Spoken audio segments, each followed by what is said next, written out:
Hello and welcome to MoReece J TV. Shout out Mo Gang. Welcome, welcome, welcome. You have to excuse me, like that flu thing I had yesterday is started to come on a little bit hard today, but I thought to myself, you know, I had 2 days away from YouTube because I was working. I come back yesterday and I get this flu, so I thought, well, I don't care, flu ain't holding me back. I ain't letting the flu hold me back. So you have to excuse me if I sound like I've just, you know, just been hit by a bus.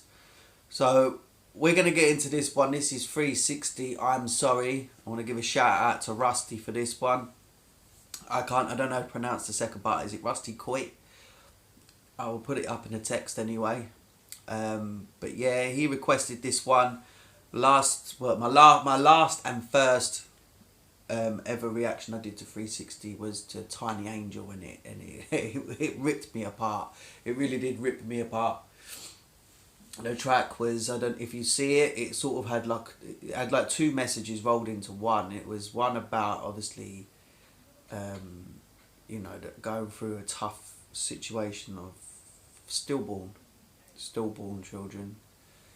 You know, it's got to be the most devastating moment for a couple, you know, losing a child, and I couldn't imagine, and that track just got to me, and the fact that, you know, it was about a friend of his who took his own life, so the second message was about obviously suicide too. Yeah, so, but this was requested by Rusty. So shout out to you, Rusty. This one's called I'm Sorry. He tells me this is about drug addiction. I believe 3:60 had trouble with drugs, and I do remember reading, because I had a little look into 3:60. My wife did too, and I'm sure we came across a video where he was explaining there was some mental health issues with depression that 3:60 was having as well. So seems like my man's been through it. So we're going to check this track out right here. This is I'm Sorry, and this is in relation to his drug addiction. So shout out Rusty, shout out 3:60. Let's go.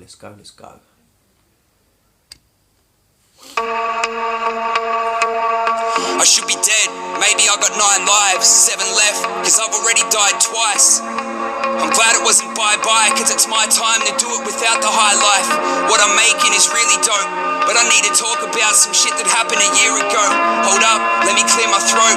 Yo, I'm about to get deep, but I really hope you feel it though. See, talking about it hurt. I love the way he was playing with them words there.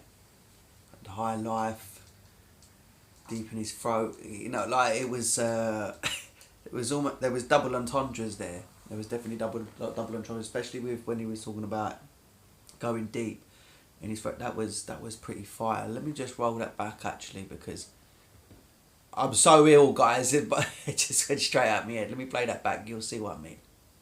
There's doubles there. I'm glad it wasn't bye-bye, cause it's my time to do it without the high life. What I'm making is really dope, but I need to talk about some shit that happened a year ago. Hold up, let me clear my throat. Yo, I'm about to get deep, but I really hope you feel it though. See, talking about it hurts. It's when I was an addict, but I was at my worst. No, I knew I didn't tell one person. Couldn't bring myself to do it cause I felt like a burden. Give me any drug, I was chewing them up. If I have 9 lives and I'm using them up. No, I knew my addiction, it was stupid as fuck. 90 pills daily of Nurofen Plus. I know that's... Ooh. So this man's not talking about any particular drug. This man would just literally... like a polydrug user, we call in the UK a polydrug user, and what a polydrug user is somebody that's not actually chased. You know, you get someone that might, you know, be cannabis dependent. You might get someone who's addicted to cocaine, or somebody that's, you know, addicted to heroin, blah blah blah. You get those drug users, but you also get drug users that will just take anything to take whatever they're feeling away. Those are the ones that have a serious issue. Like, you've got people that are just addicted because they've hit an empty hole in their life and they've started using a drug and they've got addicted to that drug and now they're stuck. But then you've got those that don't need any particular drug. they just got so much pain inside that they're just like, they'll pick up something that's come out of a pharmacy as quick as they'll pick out something out of a drug dealer's hand. It doesn't matter. Anything that's going to take this pain away, I'll take that, and that. So he's chewing up all sorts of pills, you know, anything that he knows is going to relieve pain and suffering, you know, blot out memories. That's what a polydrug user is, where they take anything. So I'm guessing this is also in relation to what I was talking about. I'm sure I saw a video or something, I know my wife did, about him going through depression. So that's hard, man. That's hard. Streaming, I should be dead, right? But I was so fucked up, my tolerance was that high. That's the thing with the codeine addiction. It's over the counter, so you don't need prescriptions. That's 3 packets in a day. I didn't get high, but I would have them anyway. Cause if I didn't take him, then I'd be hitting withdrawals. And guess what? All of this was mid-tour. And I can't play in this for... That's tough. So he's mentioned codeine there. So codeine was the drug of choice. Codeine must have been the drug that he was stuck with. And it's weird because I can go pick up codeine right now. I mean, not literally at the shop, but I could walk in. I've got a walk-in centre. My actual doctor is a walk-in centre. And I could walk in there right now, rattle off a load of shit. I could rattle off something about back pains, or, you know, I've tried this, nothing's working. And I probably would end up walking out with codeine. You can also go online now, and I'm not going to mention too much about it because I don't recommend anybody can do it, but there are some rogue people that are actually selling boxes that you pay more and it comes to your house. You don't even have to have a prescription. It's disgusting. You know, people complain about things like, you know, dope smoking. And yet the real problems are sitting in the corner shops and the pharmacies. You know, there's some real dangerous drugs in there. And this man obviously got trapped in that. I'm having shit thoughts like I got nothing to live for. I was a zombie, I couldn't feel nothing. I smashed 4 packets cause I just wanted to feel something. Yo, I overdosed for sure. I was at the venue, I was going to perform. I can't remember, see I was told in the report. My tour manager found me convulsing on the floor. Everyone surrounded, no one knowing what it's for. Literally no one knew that I was going through it all. I fucked up, I should be knowing this before. I'm a fucking junkie, how am I going on a tour? I let down my fans and I owe it to them all. That's why I'm being honest and so open with it all. It's so hard, no one knowing what is wrong. I can't talk about it, so I wrote it in this song. Woke up in hospital. That's crazy, man. The way you see how he said I'm a effing junkie. How am I going on a tour? You know, that reminded me of DMX. I know DMX. You know DMX through pretty much all of his career. He was high on crack. He was a crack addict. He was a crackhead. You know, hitting those tin cans, you know, on the crack, while he was selling millions and going on tour. And it's almost as if it was his rise and fall, you know. Crack was helping him, you know, cover his pain and create fire music that got him to the top, but it also destroyed him. And I mean, you look at DMX now, he's a very nervous, anxious guy. I mean, he's a tough guy, but you can see when you look at his eyes, you know, that crack's destroyed him. And that's exactly what I was thinking of when he said about that. It's crazy that one side, the fans see the greatness, but you feel the sadness. That's tough. Going through withdrawals, someone guarded my bed but nobody would talk. No phone there, nobody to call, saying what the fuck is going on, and no one would inform me. And I'm not knowing what it's for. Tubes everywhere, if only I could walk. A man approaches, am I alright, doc? Then he tells me I'm on suicide watch. I'm a danger to myself, I wouldn't believing. I didn't try to kill myself, but they wouldn't believe me. I spent a month in a hospital bed, living in a nightmare, and I just wanted to end. I'm thinking to myself, have I got any friends? Or friends who don't use, have I got any left? There's many times where I'd want to be dead, but we've lost too many and I don't want to be next. Now I'm happy that I got me some rest. So I'm guessing from what I heard there about being in the hospital, the man must have took so many drugs that the doctors were convinced it was a suicide attempt. Whereas in his mind, he's thinking, well, I ain't trying to kill myself. I was just trying to take enough to relieve this ish inside me. Wow. So he was literally, he weren't lying. Like he said at the beginning, he was chewing this stuff up. Anything to take away that feeling inside. That's crazy. I know for sure now that I don't want it again. The harder I hit the gym, then the stronger I get. The more the devil on my shoulder hasn't got any strength. I let my fans and my family down. The people standing by me are like family now. Yo, I'm sorry to anyone who's a fan of me. I understand if you wanted to abandon me, but if it wasn't for my family, I would have tied the knot in the rope the devil handed me. I gotta show my father and my mum love and let them know that it's not them that fucked up. Now you got a quality son. If I say I'm gonna do it, then the job will get done. I embrace any pain, now I'm not gonna run. The gym's a new addiction, but a positive one. The battle with addiction's a battle on its own. The worst part is that I try to battle it alone. So if you're hearing this and you're battling at home, tell somebody because your family should know. I'm loving life now, I'm glad he's putting that message in there. So he's giving you his experience and the struggles that he went through with the drugs, and now he's telling you, look, you know, if you're at that point, that you're struggling, you know, and you think you're addicted to something and you don't know what to do, and you know it's just going to be, it's not going to end well, because people will, drug users will deny it at the time because they want to protect their addiction. They don't want anyone to know that they've actually got a problem, and that's why I think they say that, you know, the best 50% of the work is admitting it. You know, 50% of the progress is actually admitting you've got a problem.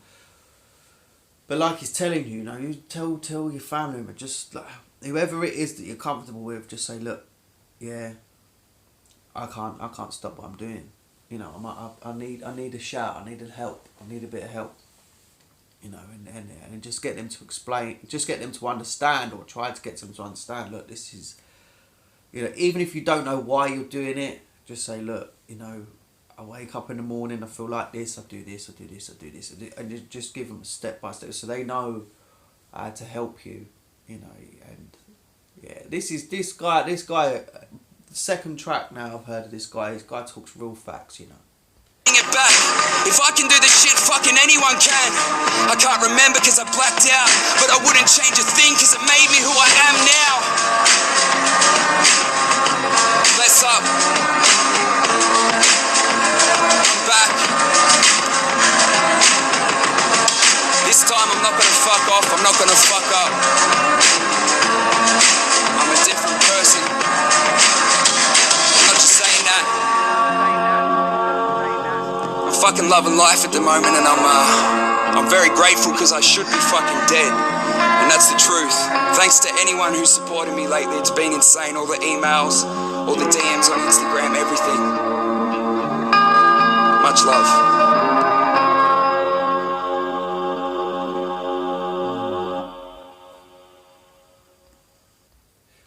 That was amazing. That was absolutely amazing. That was definitely a tough subject, really.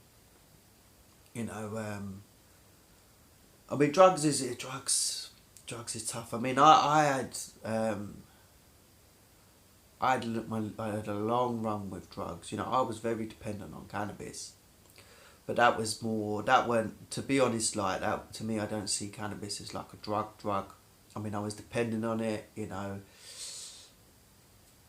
It had mostly, I'll be honest, it had mostly positive effect on me, yeah, other than obviously it cost a lot of money. Mostly positive, but there were little glimpses of moments where, like, you know, if I didn't have cannabis, I was a little bit of a pain. But it didn't take me, like, I mean, I literally quit cannabis on my own. It wasn't a problem. But I have meddled around with a lot of drugs in my past. You know, I've had crack a couple of times before. You know, I've sniffed a lot of coke in my time. I've taken acid tabs. I've eaten magic mushrooms. Quite a lot of magic mushrooms, actually. I've had good and bad results from that. You know, I've pills. You know, I used to enjoy taking pills, MDMA, all that.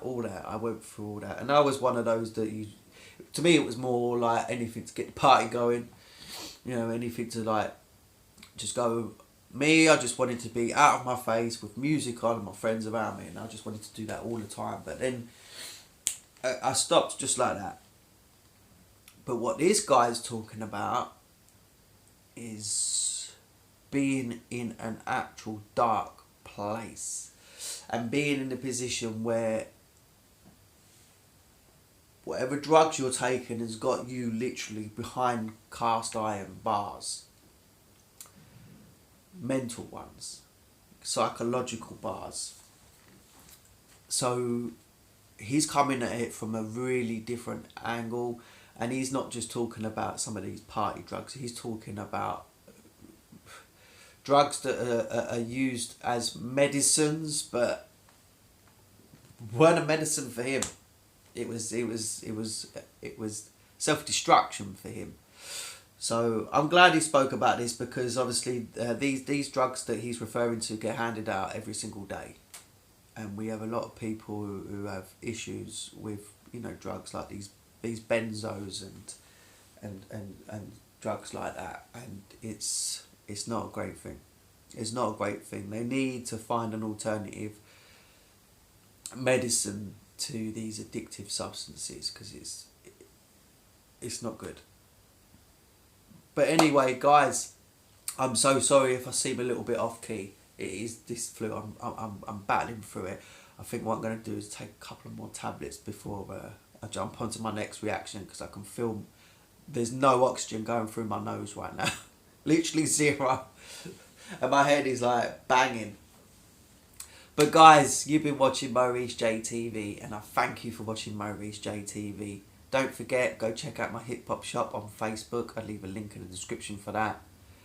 Eminem fans, go check out my Eminem shop, which is also on Facebook. I'll leave a link in the description for that. I've got his new album on there, so go check that out. Also got some jumpers and t-shirts related to the new album. And we have a competition on there as well, so go check that out. You can win yourself a free copy of the new album, physical copy. If you want to get yourself a MoReece J TV T-shirt from Teespring, I'll leave a link in the description from that. And I've also got a mug on there, a MoReece J TV mug that you can get on there. So check out my Teespring shop, and I'll be adding some more merch soon. And any real big Eminem fans, come join our group on Facebook, Eminem Rap God. Just type that in on Facebook, come join that group over there. We'll take care of you. And don't worry, we're different to the other groups. We're very strict on the standing. We keep it under control. We want everybody to feel welcome. So if you like Eminem and you want to join a group without being bombarded by weirdness, come join mine. We really moderate it well. So guys, you've been watching MoReece J TV, and I'll catch you again in a little bit. Take care, guys.